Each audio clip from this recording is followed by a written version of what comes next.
আসসালামু আলাইকুম এভরিওয়ান। সবাই কেমন আছেন? আশা করি সবাই ভালো আছেন।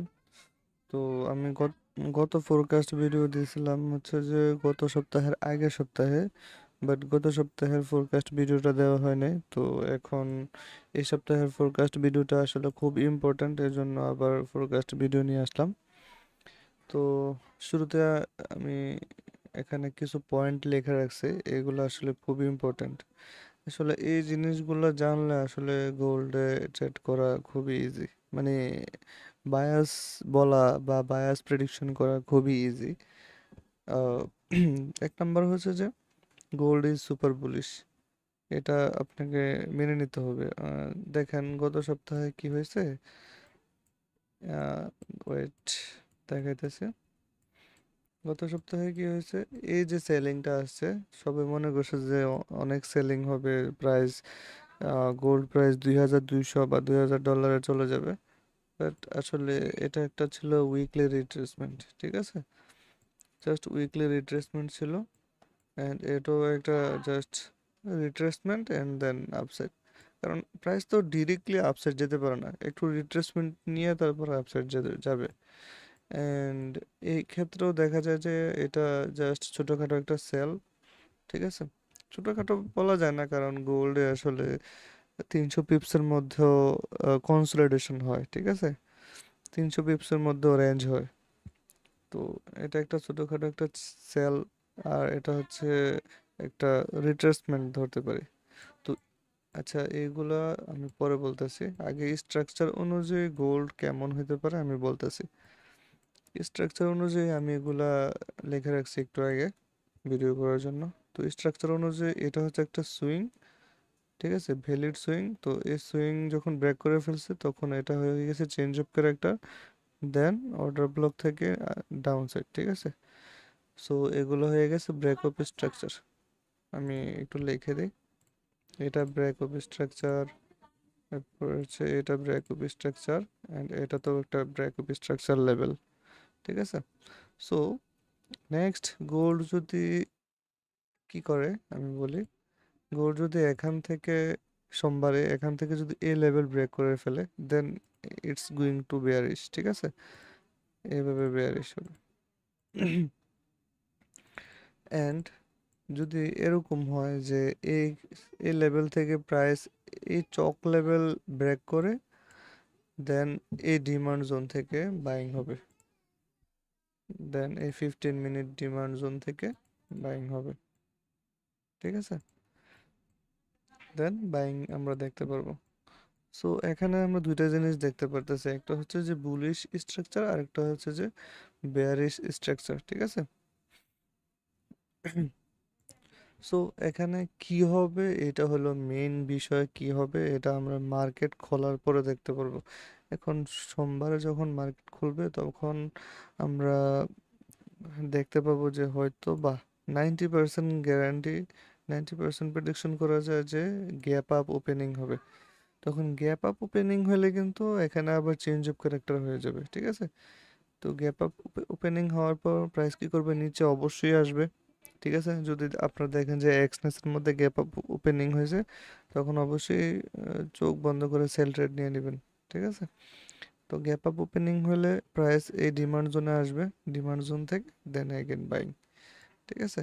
অ্যান্ড আরেকটা বিষয় হচ্ছে যে প্রাইস যদি গ্যাপ আপ ওপেনিং না হয়, গ্যাপ ডাউন হয়, দেন যদি সেলিং হয়, এই লেভেল ব্রেক করে, যদি এই সুইং ব্রেক করে বস হয়, দেন এগেন এখানে কোনো একটা ডিমান্ড জোন থাকবে বা ওটিই লেভেল থাকবে, ওটিই লেভেল থেকে দেন সেলিং হবে, ঠিক আছে?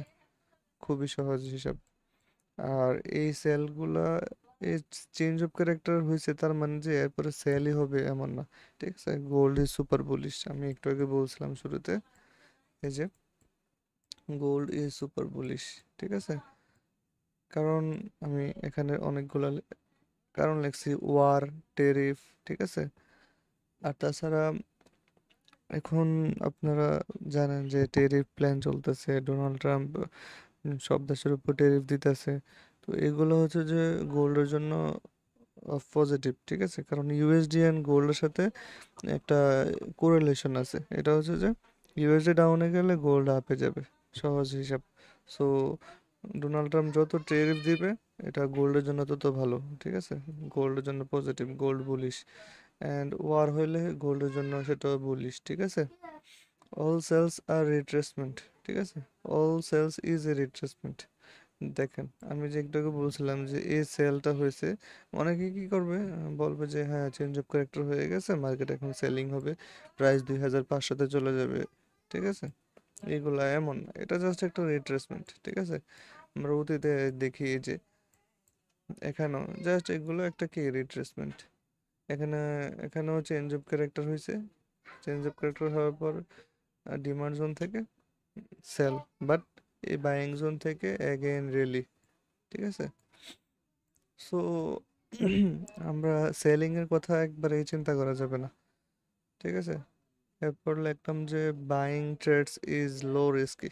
এখানে এটা কেন লিখলাম, কারণ হচ্ছে যে গোল্ড সেলিং হওয়ার সম্ভাবনা খুবই কম, অ্যান্ড গোল্ড সেল হওয়ার সময় খুবই ম্যানিপুলেশন করবে, ঠিক আছে?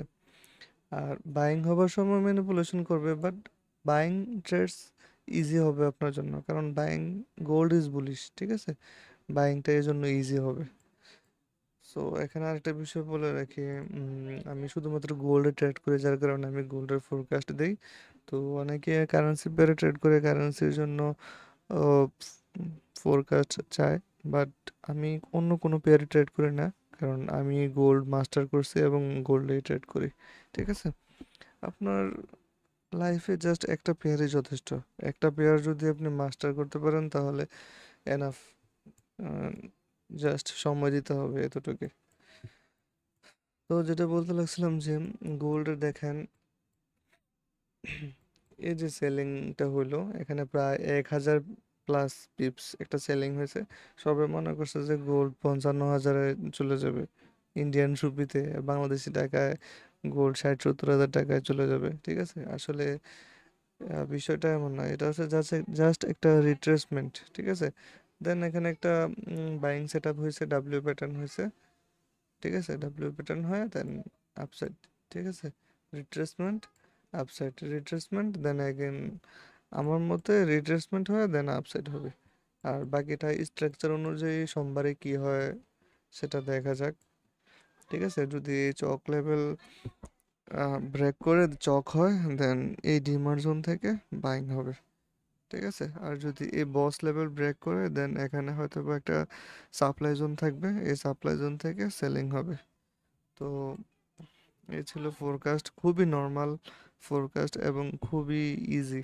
দেখেন আপনি এটাকে যত ইজিলি নেবেন ততই ভালো, ঠিক আছে? যত কমপ্লিকেটেড করবেন ততই আপনার জন্য ট্রেডস নেওয়া কমপ্লিকেটেড হবে, খুবই কঠিন হবে, ঠিক আছে?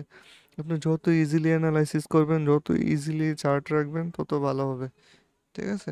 আর সবসময় মনে রাখবেন যে হায়ার টাইম ফ্রেম ট্রেড করা খুবই ইজি, ঠিক আছে?